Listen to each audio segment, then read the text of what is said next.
Assalamualaikum warahmatullahi wabarakatuh.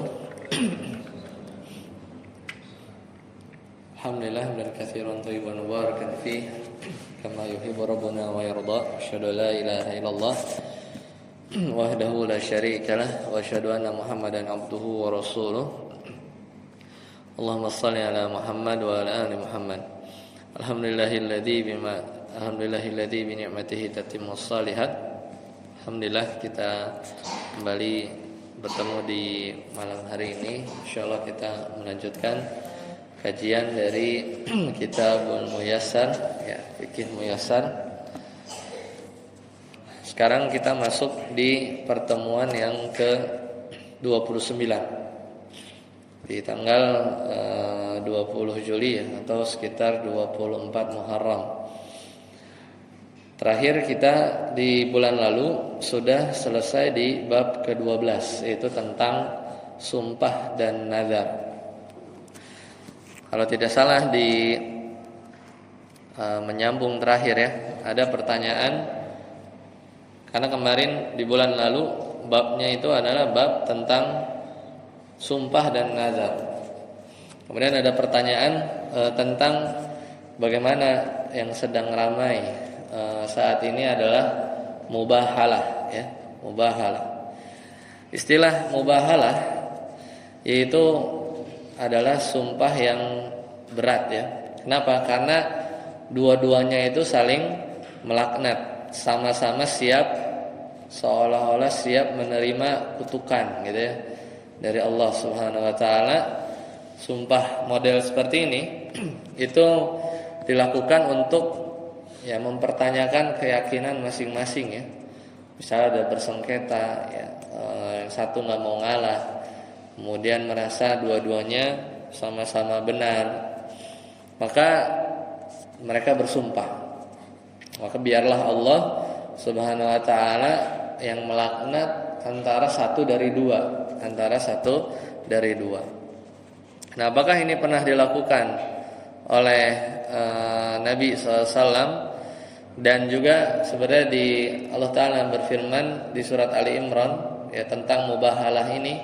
Dan juga di sebagian riwayat Nabi Muhammad SAW itu pernah diajak mubahalah juga ya, jadi diajak mubahalah ya, yang ditantang oleh utusan dari Najran yang mempertahankan ya bahwasanya Isa Al-Masih adalah putra Allah.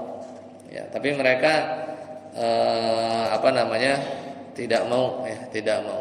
Nah, sekalipun Islam itu membolehkan mubahalah, itu yang sumpah yang berat tadi, tetapi mengingat isi sumpahnya itu konsekuensinya besar, terutama bagi orang yang tidak beriman ya, atau tidak mau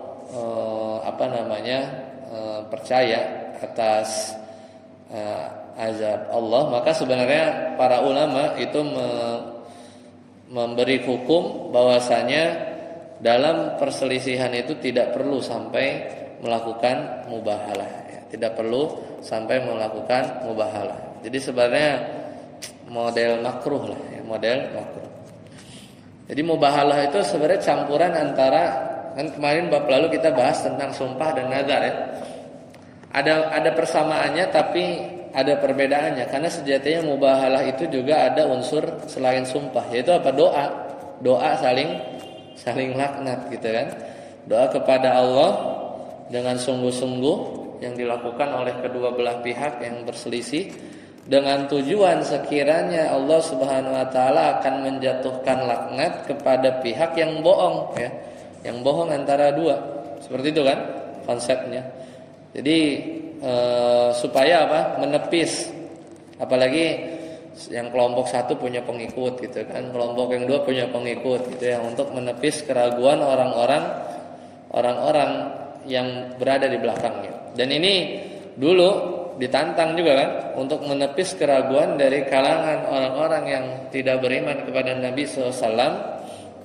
Ya, bahkan tadi di surat Ali Imran itu terjadi ya, di ayat 61 bahwasanya Allah Ta'ala berfirman di surat Ali Imran, faman hajaka fihi min ba'di ma ja'aka minal ilm, siapa yang bantah tentang kisah Isa sesudah datang ilmu yang meyakinkan engkau, maka katakanlah kepadanya faqul ta'alau, maka katakanlah ta'alau, ya, marilah nad'u abna'ana, kita panggil anak-anak kita, ya, wa abna'akum, dan ya anak-anak kamu juga panggil, wa nisa'ana, panggil juga istri-istri kami, ya, wa nisa'akum, surat Ali Imran ayat 61, dan istri-istri kalian, wa anfusana, dan kamu sendiri juga datang, gitu ya, wa anfusakum, dan diri engkau juga, summa nabtahil, ya, kemudian kita bermubahalah, ya, kita bermubahalah, mana yang benar, ya, mana yang benar. Fanaj'al la'natallahi 'alal kadhibin, maka laknat Allah akan ditimpakan bagi orang-orang yang berdusta. Nah, ini asal usul mubahalah dalam Islam, ya, di surat Ali Imran ayat 61, ya. Jadi al-ibtihal itu artinya maknanya saling melaknat, ya, jadi ada dua model, ya, dua person. Nah, sebab turun ayat ini sebenarnya di Ali Imran ayat 61, ya, di mana sebab turun awal ayat ini adalah tentang kisah Nabi Isa tadi, ya, dan ibunya yaitu Maryam. Yang ayat ini ketika turun tuh menyinggung siapa? Kaum Nasrani. Di mana, ya, menurut mereka ayat ini menyinggung, ya, yang tidak kufur kepada Nabi Isa, namun juga tidak beriman dengan keimanan yang benar. Ya, jadi mereka itu terjebak ya dengan keadaan Nabi Isa yang kita tahu, ya, Nabi Isa alaihissalam itu tidak dilahirkan tanpa seorang ayah. Kemudian mereka berpemahaman salah, kan, yaitu karena nggak punya ayah maka ini berarti anak Allah, gitu kan, ruhullah, ya. Nah, itu padahal tentunya mudah bagi Allah, ya, untuk memberikan mukjizat tadi. Maka dengan turunnya ayat ini Allah Subhanahu wa taala ingin menegaskan bahwasanya bahwasanya Nabi Muhammad SAW yang menegaskan tentang kisah Nabi Isa tadi itu benar adanya, ya, sehingga kelompok-kelompok yang tadinya ragu tadi, ya, bahkan membantah, ya, tidak beriman dengan cerita Nabi Isa ini, ya, Allah Subhanahu wa taala menyuruh Nabi, memerintahkan, summa nabtahil, Allah memerintahkan kepada Nabi Muhammad SAW untuk melakukan apa? Mubahalah, saling laknat, ya, saling laknat. Ya, itu kejadiannya. Ya, jadi memang kejadian awalnya seperti itu. Tapi, ya, ketika ya, turun dalam pembahasan fikih, ya, ketika itu kelompok di zaman Nabi yang protes itu adalah dari kalangan Nasrani, dari kaum Najran tadi. Jumlahnya ada berapa? Ada 60 orang. Kemudian mereka diajak untuk bermubahalah dengan Nabi SAW. Kemudian mereka takut, ya, mereka kemudian takut membatalkan niatnya. Sebab mereka takut juga, ya, melaknat menimpa kepada mereka 60 orang ini dari kaum Nasrani di Najran, ya, padahal waktu itu sudah disepakati, ya, Nabi sudah, kan perintahnya apa? Ajak anak-anak, udah diajak Fatimah, ya, diajak Ali bin Abi Thalib, diajak Hasan Husain cucunya keluar, ya, untuk menyaksikan, ya, ikut bermubahalah. Nah, ini menandakan bahwasanya Nabi datang. Kemudian Nabi tidak ragu sedikit pun dari apa yang diyakini dari keimanan yang benar. Dan juga Nabi melibatkan sebagaimana tadi perintahnya di ayat 61 Ali Imran tadi untuk bawa anak-anak, istri, keluarin semuanya untuk menyaksikan mubahalah ini. Ya, seperti itu. Jadi dari awal memang kaum Nasraninya itu tidak mau. Maka di sini sekalipun mubahalah ini bisa dilakukan dalam konteks saat ini, maka itu sesuatu yang mungkin sangat tidak dianjurkan. Apalagi pada perkara yang jauh di bawah itu, urusan duit ya, urusan apalah. Ini kan urusan keimanan. Bener mana nih Nabi Isa ini anak Allah atau bukan ya? Itu kan antara keyakinan yang benar atau enggak. Dan memang Nabi Muhammad SAW enggak ada ragu ya. Namun yang terjadi mungkin di sebagian kita itu pada perkara-perkara yang sebenarnya tinggal bersumpah biasa saja ya. Urusan enggak usah saling melaknat ya. Saling melaknat karena konsekuensinya itu sangat besar. Dan siapa yang mau dilaknat oleh Allah Subhanahu wa taala? Ya bisa jadi ada kesalahan ya. Bahkan itu sesuatu yang hendaknya kita jauhi. Yang kita minta itu adalah rahmat ya, bukan kebalikan dari rahmat, yaitu adalah laknat ya, laknat. Seperti itu. Itu jawabannya dari pertanyaan kalau salah bulan yang lalu. Sekarang kita masuk di bab ketiga ya. Kita maju ke depan lagi karena waktu itu kita sudah selesai bab taharah ya, kemudian kita shalah sudah selesai. Ya, kemudian kemarin kita sempat loncat dulu ya ke belakang waktu di Idul Adha, kita sudah masuk di pembahasan sumpah dan nazar kemarin. Kemudian kita makan, sesembelihan dan hewan buruan. Maka kita kembali ke depan, kita mulai urut lagi. Sekarang kita masuk ke bab zakat ya. Jadi sesuai urutan bab, kita masuk tentang bab zakat. Kalau di terjemahan itu di halaman 201 ya, halaman 201. Kalau di kitab aslinya itu di halaman 125. Baik. Nah, kitab zakat. Kitab zakat ini ada 6 bab ya, ada 6 bab. Yaitu yang berkaitan dengan muqaddimahnya itu sendiri ya, muqaddimah itu sendiri. Kemudian nanti juga ada zakat emas dan perak. Sekarang emas itu kemarin tadi pagi ya Pak ya, saya cek itu 2 juta ya, 2 juta sekian. Yang 10 gram itu 19.600.000 ya. Yang 100 gram itu 180-an ya, 180-an. Pada zaman dulu itu masih 500.000 ya. Sekarang udah naik ya. Ya memang ya salah satu buat menjaga nilai, dan itu adalah barang ribawi ya. Makanya ada syarat-syaratnya. Termasuk juga harus dizakati. Kemudian zakat hasil bumi, zakat hewan ternak, zakat fitrah ini yang biasa kita kenal ya, dan juga mustahik, siapa saja yang berhak menerima zakat tersebut. Baik, kita mulai dari bagian awal, yaitu tentang muqaddimah. Kata para ulama di kitab Muyassar ini, fi ta'rifi zakah, yaitu tentang zakat. Definisinya itu adalah an-nama, yaitu artinya tumbuh. Secara bahasa itu az-zakah itu artinya tumbuh. Wa ziyadah, dan tambahan. Ya, dan tambahan.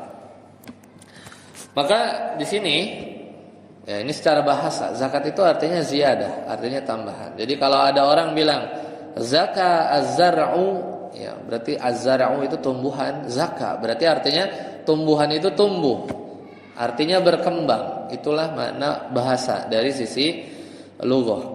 Wa syar'an, adapun yang menjadi istilah kita di sini itu adalah secara syariat.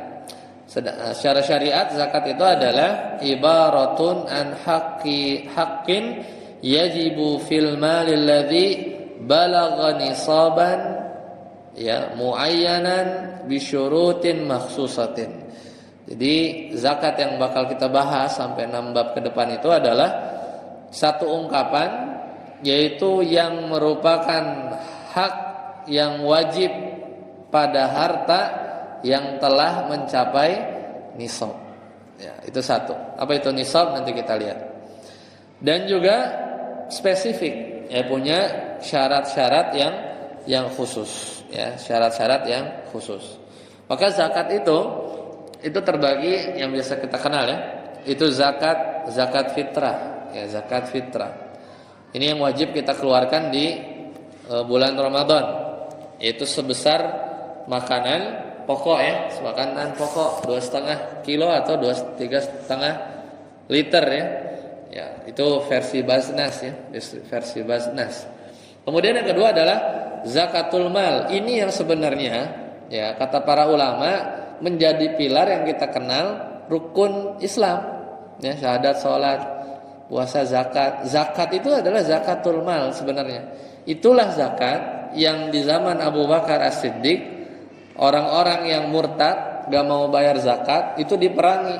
Ketika Nabi SAW wafat, kemudian banyak gonjang-ganjing ya, karena Nabi meninggal gitu. Ada yang gak percaya, ada yang murtad lagi, ada yang gak mau bayar zakat.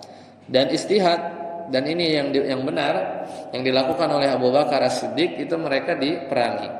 Kenapa ya? Karena sudah tidak mau melakukan pilar dari rukun Islam. Maka zakatul mal ini adalah yang wajib dikeluarkan oleh setiap muslim yang punya harta melebihi nisab. Nisab itu batas minimal. Berarti apalagi lebih ya. Apalagi hartanya lebih dari nisab. Ini tuh batas minimal. Satu. Kemudian yang kedua adalah sudah memasuki atau mencapai masanya, yaitu haul. Jadi haul itu masa kepemilikan. Dan itu satu haul itu 1 tahun. Dan tahunnya itulah hijriyah. Makanya enak Ramadan ketemu Ramadan gitu ya, bukan Januari ketemu Januari gitu ya. Enak karena hijriyah. Sya'ban ketemu Sya'ban, Muharram ketemu Muharram. Itulah hitungan haulnya gitu ya. Hitungan haulnya. Karena hitungannya adalah 1 tahun hijriyah. Tentunya jumlah harinya lebih sedikit. Dan ini baru zakatul mal, baru banyak macamnya, yaitu ada yang pada emas ya, ada yang pada perak, maka nisabnya beda-beda. Ada yang pada uang, ada yang pada hasil ternak, hasil bumi, perdagangan yang kontemporer ya. Ya, sebagian yang meskipun ada perdebatan situ profesi ya dan seterusnya. Dan besarannya itu dari 2,5 ya, versi besarannya ya, sampai 20%. Itu nanti tergantung jenis zakatnya. Ya, seperti itu. Nah, kemudian apa hukumnya? Hukumnya wajib ya, hukumnya adalah wajib. Kata Allah Ta'ala, wa aqimus salata wa atuz zakah. Selalu dia gandengkan. Kalau salat itu biasanya menegakkan. Pakai bahasa Arabnya aqama, wa aqimu, dari kata aqama. Tapi kalau zakat bahasa Indonesia itu menunaikan ya, menunaikan zakat. Atau juga di surat At-Taubah, khudz min amwalihim. Perintahnya itu kepada ulil amri ya, untuk mengambil dari harta mereka shadaqatan. Apa makna shadaqah di sini? Kata para ulama tafsir adalah zakat. Tutahhiruhum wa tuzakkihim. Jadi fungsinya untuk membersihkan ya, menyucikan juga ya, tuzakki itu membersihkan harta-harta mereka. Ya. Makanya hukum orang yang mengingkari zakat ya, sebagaimana terjadi di zaman Abu Bakar adalah ya, berdasarkan pasti orang tersebut jahil ya, bisa jadi nggak tahu atau karena baru masuk Islam. Tapi kalau dia mengingkarinya dan dia seorang muslim dan hidup di tengah-tengah kaum muslimin ya, bahkan ya itu tadi hukumannya bisa keluar dari Islam. Ya, maka ya, waktu itu di zaman Abu Bakar itu diminta dulu mau tobat enggak 1 kali ya, SP1 ya. Kemudian mau tobat enggak, SP2. Jadi diminta urutannya itu adalah diminta bertobat 3 kali. Kalau mau bertobat selesai. Tapi kalau nggak mau bertobat, maka itu yang terjadi di zaman Abu Bakar As-Siddiq, diperangi. Ya, diperangi. Ya, karena zakat ini syiar. Lagi pula sebenarnya yang dia tahan-tahan itu bukan duit dia juga, ya kan? Itu duit rezeki atau harta yang di situ ada harta kaum muslimin yang mustahik.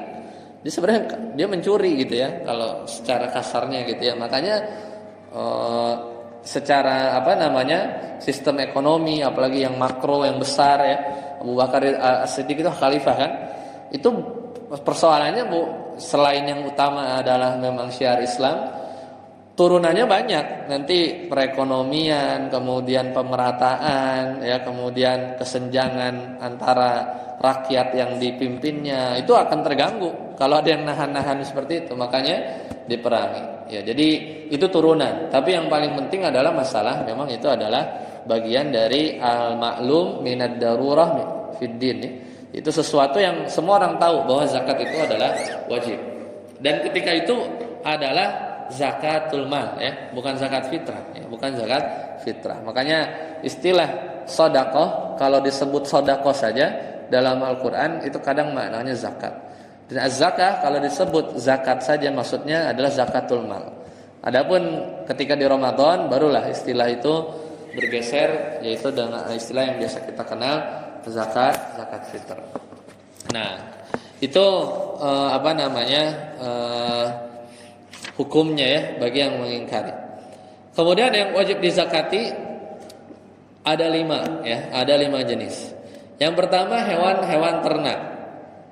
Mungkin di pedesaan itu terjadi ya, orang kota mungkin jangan salah, orang kota itu kadang ya yang kaya-kaya itu punya peternakan gitu ya. Di daerah Purwakarta, Subang itu kalau ditanya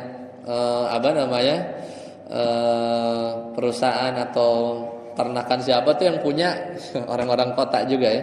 Nah itu harus dikeluarin tuh, unta, sapi, ya, kambing. Kata Nabi SAW, ma min sahibil ibil, siapa yang punya unta, wala baqarin, yang punya sapi, wala ghanamin, dan kambing juga, la yuaddi zakataha, yang tidak menunaikan zakatnya, illa ja'at yaumal qiyamah a'dhama makanat wa asmanahu tantahuhu. Maka datang di hari kiamat bagi orang-orang yang tidak menunaikan zakat dari hewan ternak ini, nanti di hari kiamat dia akan datang dalam bentuk badan yang besar dan juga gemuk. Dan mereka ya si hewan ternaknya ini akan datang menanduk pemiliknya dengan tanduknya, menginjak-injaknya. Ini di antara azab ya di hari kiamat. Yes, dan seterusnya. Ini menunjukkan bahwa hewan-hewan ternak ini adalah sesuatu yang wajib. Kemudian tadi ada 5 ya. Pertama adalah hewan ternak. Yang kedua, dan yang dikiaskan dengan hewan ternak ya, yang dikiaskan dengan hewan ternak. Yang kedua adalah 2 alat tukar. Ya, yang istilahnya itu adalah emas dan perak. Maka nanti dikiaskan juga dengan uang kertas. Kemudian selanjutnya adalah harta perniagaan. Ya, harta perniagaan. Jadi semua barang yang disiapkan untuk tujuan jual beli, ya, jual beli. Maka ini termasuk bagian yang perlu dizakati ya, dengan syarat-syaratnya nanti. Kemudian yang keempat adalah biji-bijian atau buah-buahan. Ya, gandum. Kalau jawud ya itu salah satu bentuk makanan pokok ya. Ya, kemudian padi ya, beras ya, dan seterusnya. Kemudian yang kelima adalah barang tambang ya, barang tambang, yaitu rikas. Jadi barang yang keluar dari perut bumi, maka itu juga termasuk bagian yang harus dizakati, termasuk yang harus dizakati. Nah itu adalah 5 yang berasal dari pokoknya ya, seperti itu. Nah sekarang kita lihat siapa yang diwajibkan atau syarat-syarat zakat itu wajib bagi siapa.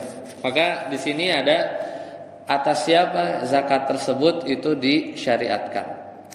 Pertama dan yang paling utama tentunya adalah bagi orang Islam, bagi orang Islam. Apakah orang-orang kafir itu diwajibkan untuk berzakat? Ya, secara kewajiban ya mereka terkena. Namun makanya nanti di akhirat ya bagi yang berpendapat seperti ini, yaitu mereka orang-orang kafir itu selain dihukum dengan kekufurannya yang memang dia nggak masuk Islam, juga ternyata ya orang-orang kafir juga dalam Al-Quran diazab itu karena tidak sholat. Ya. Karena lupa di ayat apa ya. Jadi ketika menceritakan bahwasanya orang-orang kafir itu diazab ya di neraka. Ternyata pas ditanya apa yang membuat orang kafir itu tidak diazab di neraka, yaitu disebabkan karena dulu kami tidak sholat. Sekarang pertanyaannya, apakah orang kafir itu wajib sholat? Enggak. Tapi kenapa dihukum terhadap perkara yang tidak wajib bagi dia? Oh, bukan begitu. Berarti berpikirnya adalah bagi mereka orang-orang kafir ternyata diwajibkan juga. Cuman mereka double ya masuk neraka karena kekufurannya, dan juga dihukum pada setiap kewajiban yang kalau dia masuk Islam suruh sholat, zakat, puasa, itu mereka gak kerjakan karena memang gak Islam, itu juga diazab. Jadi azabnya double ya bagi yang berpendapat seperti ini, karena memang ulama ikhtilaf ya. Tapi memang kuat sih dalil yang menyebutkan bahwasanya ketika orang kafir tidak sholat itu dihukum ya, maka ini menunjukkan bahwa ya mereka itu diwajibkan, makanya dihukum gitu ya, meninggalkan sholat ya ketika mereka ditanya ya, seperti itu. Nah, itu dari syarat pertama, yaitu beragama Islam ya, seperti itu.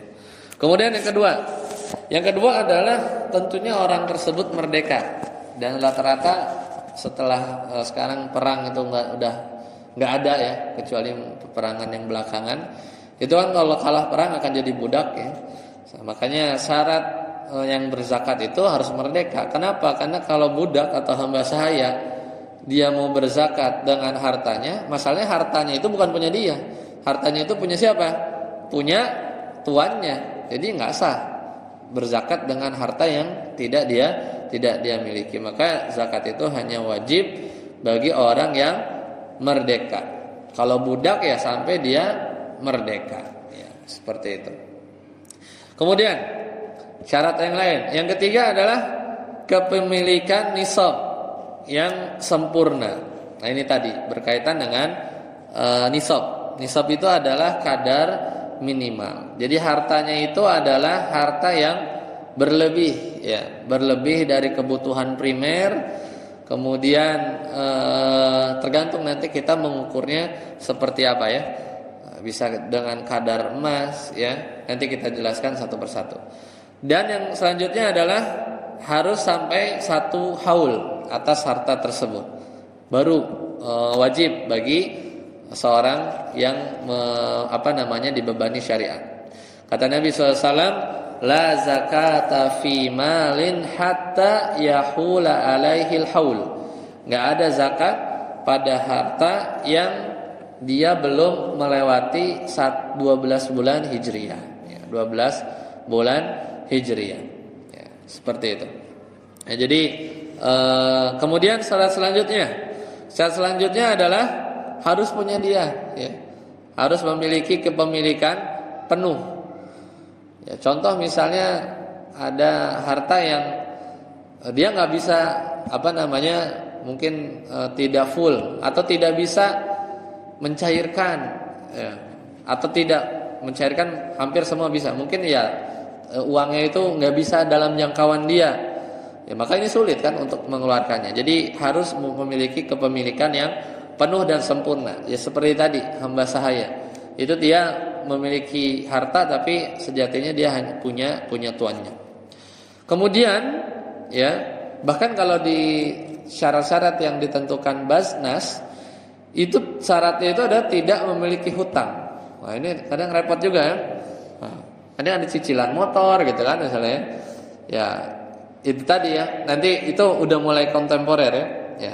Kemudian itu memang dipersyaratkan ya. Bagaimana tidak punya hutang, karena mau nggak mau ya. Dan memang ini logis ya.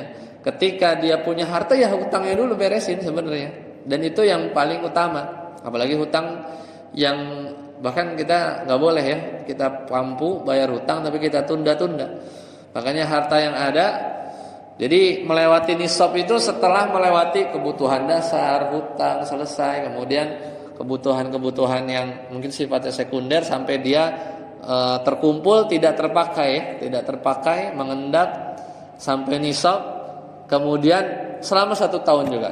Ya, jadi memang kayaknya nggak ada ya di syariat di agama lain yang mengatur harta ini sedemikian detail seperti ini. Kenapa? Karena harta yang kita miliki, rumah yang kita punya SHM-nya, kita punya AJB-nya atas nama kita, kendaraan yang kita BPKB-nya atas nama kita, itu semuanya titipan ya. Semuanya adalah titipan dari Allah Subhanahu wa taala yang kita tidak bisa mengaturnya sampai bahkan ketika kita meninggal ya. Bahkan ketika meninggal harta itu balik ke siapa? Ke Allah Subhanahu wa taala. Dibagikan melalui aturan Allah Subhanahu wa taala, yaitu dengan aturan waris. Nanti sini ada kitab, ada kitab waris ya. Bab waris, wasiat ya, nanti kita akan masuk. Dan ini menunjukkan bahwasanya ya harta kepemilikan kita ini adalah sifatnya sementara. Makanya ketika diperintahkan untuk zakat itu sebenarnya harusnya dikeluarkan. Ketika Allah menganjurkan sedekah, bahkan harus diiming-imingi ya,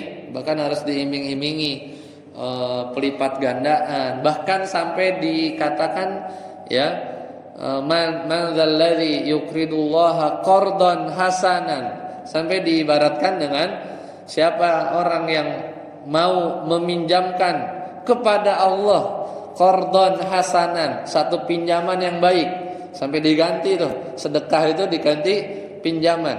Kenapa? Karena pinjaman itu pasti diganti kan, pasti diganti sampai seperti itu. Qardon hasanan yudhaifu lahu ya walahu ajrun ya walahum ya ajrun kabir ya, dan seterusnya. Jadi ini adalah balik lagi ke konsep awal bahwa harta ini adalah hanya titipan yang Allah berikan kepada kita. Dan kalau kita membuka lembaran para sahabat, ya, ada sahabat Nabi Muhammad SAW itu namanya Abu Dahda, ya Abu Dahda. Ketika turun ayat tadi, ya man dzalladzi yuqridullaha qardan hasanan, sahabat yang mulai ini tanya, apa yang dimaksud dengan qardan hasanan, pinjaman, ya.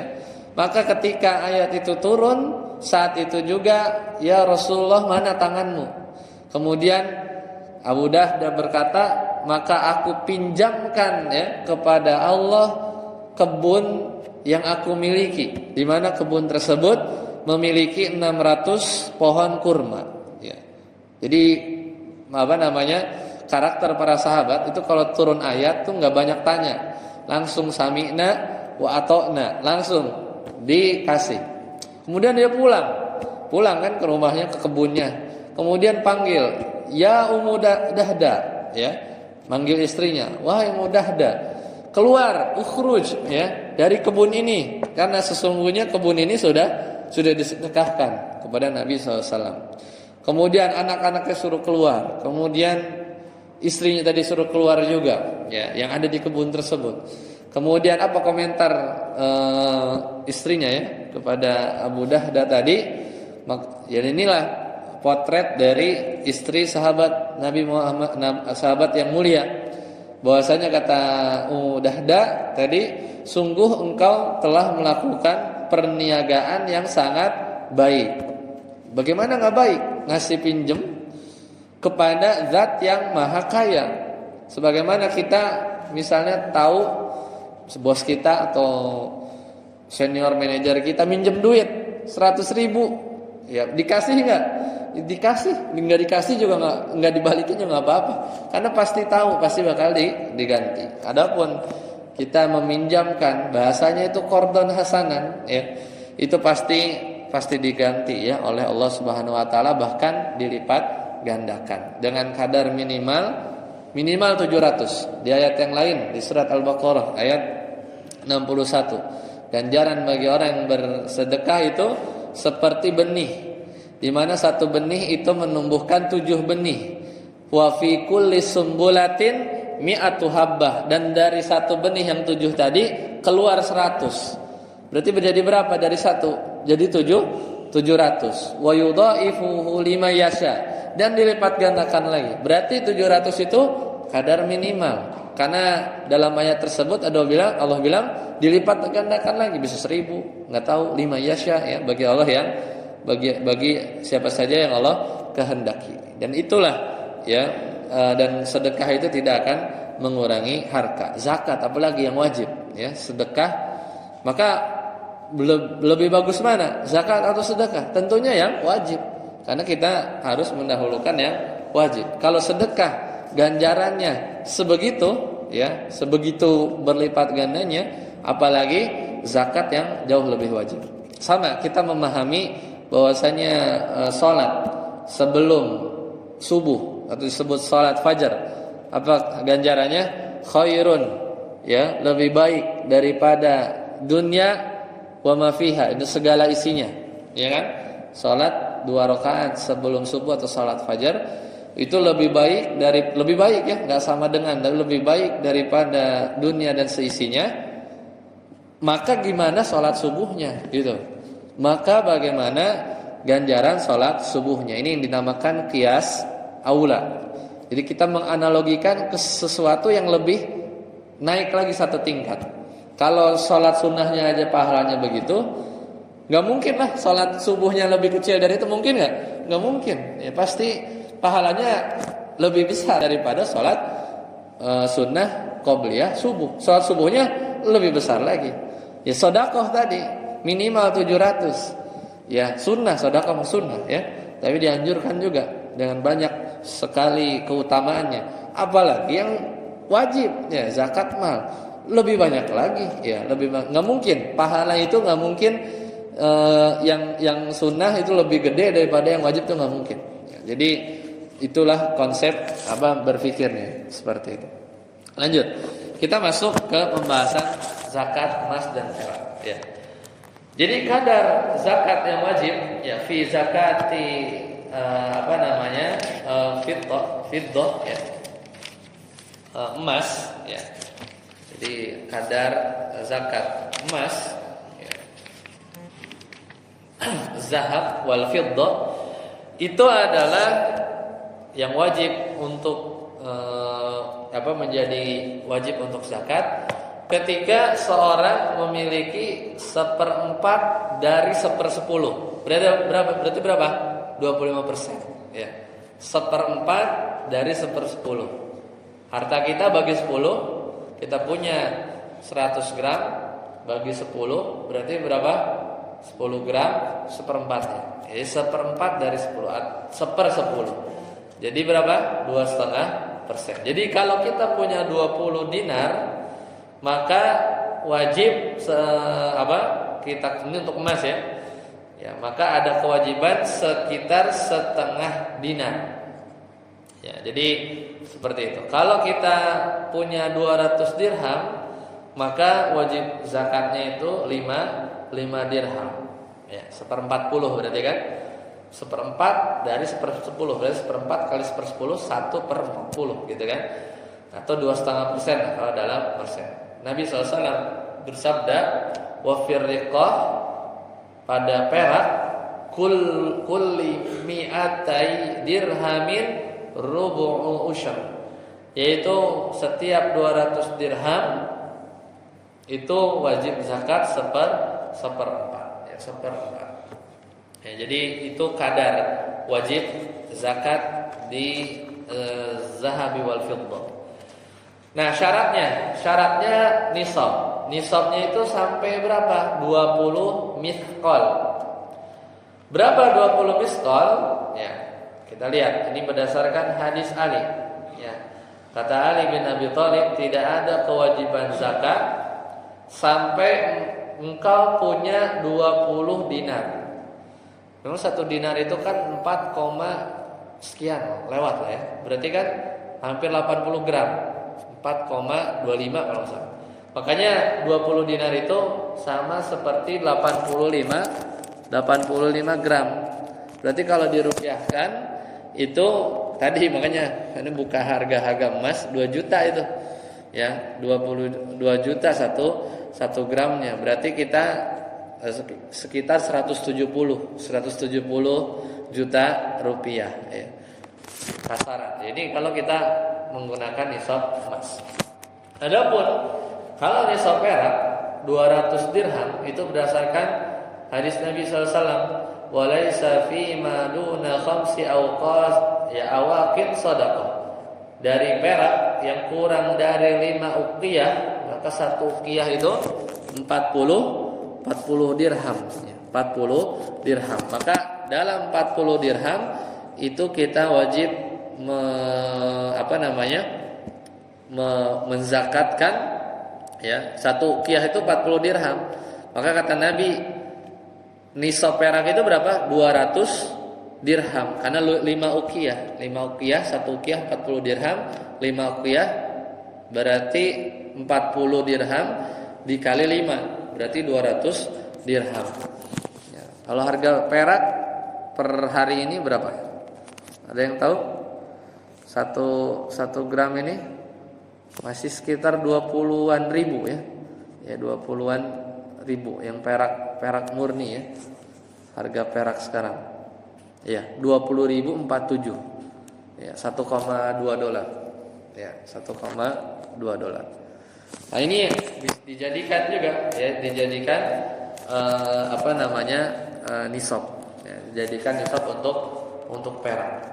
Berarti kalau punya 200 dirham. 1 dirham itu berapa? Ada yang tahu 1 dirham itu berapa gram perak? Jadi kalau emas itu 4,25 ya, jadi 1 dirham itu hampir 3 gram ya, hampir 3 gram ya, hampir 3 gram. Jadi 3 gram berarti 60.000 ya, 60.000 dikali 200 12 juta. Makanya kalau sebagian berpendapat kalau nisabnya itu pakai nisab perak mungkin akan jadi masuk sebagian banyak besar orang, yaitu ketika dia punya uang 12 juta kemudian dia mengendap ya selama 1 tahun hijriyah ya, 1 tahun hijriyah seperti itu. Itu 2 penggabungan, tapi jumhur itu di emas ya, jumhur di emas. Nah itu adalah zakat emas dan perak. Kemudian selanjutnya fi zakatil khariji minal ard, yaitu zakat dari hasil bumi. Hasil bumi ini tidak cuma banyak ya, ada biji-bijian ya, buah-buahan. Kemudian intinya yang bisa ditakar dan juga yang bisa ditimbang Maka di sini masuk misalnya termasuk juga madu ya, madu itu juga para ulama jumhur itu memasukkan pada model yang mesti dizakat. Maka kalau hasil-hasil tadi ya, biji-bijian, buah-buahan, kata Nabi SAW, nisabnya itu adalah 5 wasak. 5 wasak. Jadi kalau kurang dari 5 wasak maka nggak perlu zakat. Jadi 5 wasak itu sama dengan 300 sok ya. Jadi kalau gandumnya itu bagus ya, maksudnya tebal-tebal gitu ya, maka kurang lebih 612 kilo ya. 300 sok itu kali 2 aja, 600 berarti 6 kintal ya, 6 kintal. Jadi 612 kilogram. Jadi kalau 1 sok itu 2,4. 1 sok itu 2,4. Itu kalau sudah lewat, misalnya di lumbung itu sudah lewat 600, maka ya sudah masuk nisab. Nah, kemudian kalau tanamannya itu disiram ya. Disiram dengan air hujan biasa. Maka zakatnya berapa? 10% ya pada biji-bijian tadi ya. Tapi kalau pengairannya itu dibantu, ada irigasi ya, atau disiram dari mata air yang perlu effort, maka zakatnya lebih rendah, yaitu 5% ya, 5%. Nah, makanya tadi disebutkan rentangnya itu sebenarnya nggak ada yang lebih dari 20. Bahkan pembagian ghanimah ya, kalau rampasan perang itu mentok-mentok 1/5 ya. Jadi memang hampir mirip. Makanya yang paling tinggi itu adalah ketika harta dari peninggalan atau yang disebut rikas ya, harta karun, emas, perak yang dulu mungkin tertimbun di masa jahiliyah, kemudian ada yang mencarinya, namanya rikas. Maka zakatnya itu berapa? Wa fir rikasil khumus, 20%, 1/5 ya, 1/5. Ya, jadi itu gambaran untuk zakat dari hasil bumi. Terakhir untuk ya, nanti kita lanjut di pertemuan selanjutnya, hewan ternak. Nah, hewan ternak ini tadi ya tergantung modelnya. Kalau jadi ada urutannya. Jadi kalau 5 sampai 9 berarti 1 ekor kambing. 10 sampai 14 itu 2. Jadi ada tabelnya ya, ada tabelnya kalau di buku itu halaman 226. Jadi kalau punya 20 sampai 24, 4 ekor kambing. Jadi 20 sampai 24 ekor unta, maka zakatnya 4 ekor kambing. 5 sampai 9 ekor unta, 1 ekor kambing. Ya, jadi satu unta ini kan lumayan ya, hampir 50-60 juta. Kemudian kalau sapi 30 sampai 39, maka ya wajib 1 ekor sapi yang tabi ya. Tabi itu yang dia sudah cukup ya umurnya. Sama. Jadi nanti ada 40 sampai 59 1 musinnah. Itu yang sudah tanggal ya. Jadi musinnah itu adalah sapi yang umurnya 2 tahun.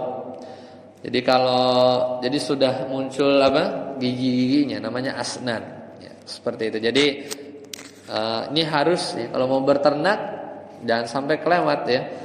Maka ada zakat. Kalau kambing 40 sampai 120, jadi minimal 40, maka zakatnya 1 ekor kambing. Maka ya banyak teman-teman ya, kawan ya, ketika punya beberapa peternakan itu dihitung ya. Dia hitung ya, lahir 1 masukin beli bibit lagi, kemudian harus dihitung zakatnya ya, dan seterusnya. Sampai sini dulu, semoga bermanfaat karena waktu terbatas. Nanti kita lanjutkan di zakat fitrah ya. Zakat fitrah dan mustahik, siapa saja yang berhak untuk menerima zakat. Sampai di sini ada pertanyaan? Silakan. Ya, silakan.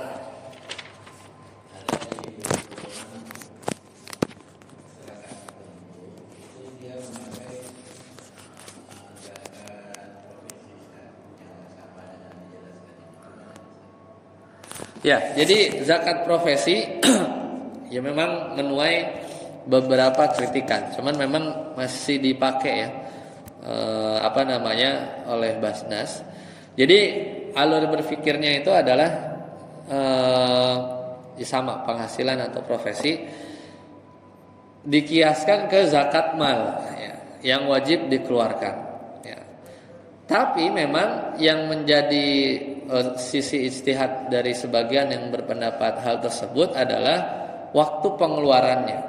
Jadi konsep fikih klasik itu selalu haul ya, selalu haul. Dan juga nisab. Kita kan setahun nisab juga menggunakan 85 gram emas per tahun. Ya, jadi berarti tadi 170 dibagi 12. Kalau orang dia punya penghasilan per bulan 14 juta ya. Sekarang 170 bagi 12 ya, 14 juta 100 ya. Nah, jadi kan biasanya keluar tuh di SPT ya, SPT pajak itu kan ada tuh bruto neto setahun gitu kan. Nah, jadi yang dilihat itu adalah penghasilan setiap pendapatan termasuk upah ya yang rutin dari karyawan. Kalau PNS kadang udah, Anda nggak tahu, dengar udah dipotong gitu ya. Nah maka ini yang mereka lihat itu adalah penghasilan yang disetahunkan, ya, bukan penghasilan yang harta yang mengendap. Maka versi mereka itu sudah wajib zakat kalau hartanya itu sudah lewat 85 gram emas per tahun. Ini tahun SK-nya ada ya, SK-nya ada. Jadi kalau tahun lalu itu masih 79 juta 2022. Sekarang 2025 udah berapa? 170, naiknya besar ya. Bisa jadi yang tadinya akan turun tuh ya. Jadi akan turun orang-orang yang mungkin masuk radar mereka. Nah, itu awalnya, awalnya. Nah, kemudian yang kedua adalah sisi keadilan. Ya, jadi ini tambahan penjelasannya, sisi keadilan dan realitas. Maksudnya apa? Ketika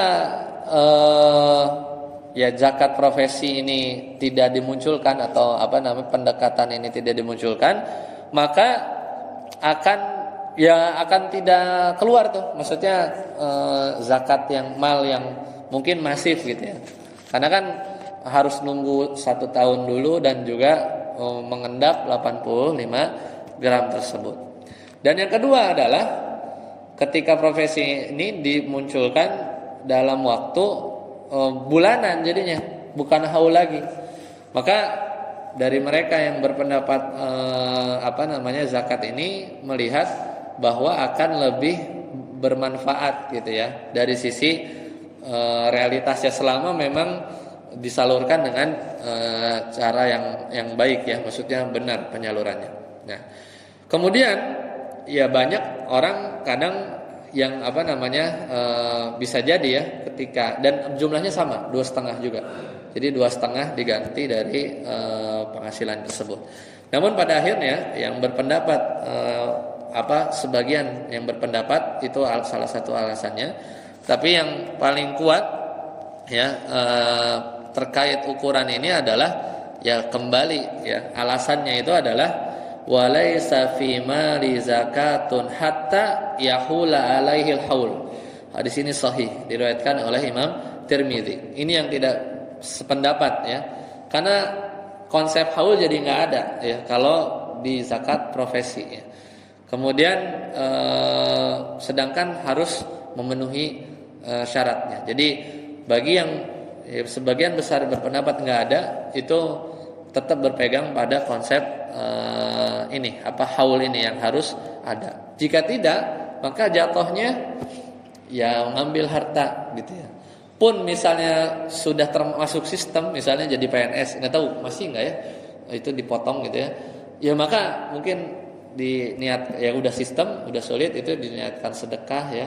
Tapi ya memang kalau kita berkecukupan gitu ya, tanpa perlu menamai itu zakat, sedekah, karena kalau 2,5 dari penghasilan kita mungkin kecil ya, ratusan ribu aja, itu nggak masalah. Jadi memang ini masalah dalam fikih yang memang di situ ada ikhtilaf. Jadi sisi pro-nya itu adalah lebih merata dan lebih cepat penyalurannya ketimbang harus nunggu 1 tahun, dan akan banyak orang-orang yang jadinya masuk kategori wajib zakat. Tapi dan ini sebenarnya harus dilakukan oleh lembaga yang ditunjuk oleh ulil amri, pun jika memang mengambil pendapat seperti itu ya. Jadi nggak boleh dari selain yang ditunjuk lembaga oleh ulil amri. Tapi bagi kita yang berpendapat bahwasanya nggak ada juga, itu yang rasanya paling kuat ya sementara ini ya, karena harus ada konsep haul. Demikian, semoga menjawab. Mungkin sampai sini dulu kita akhiri. Subhanakallahumma bihamdika asyhadu an la ilaha illa anta astaghfiruka wa atubu ilaik. Assalamualaikum warahmatullahi wabarakatuh.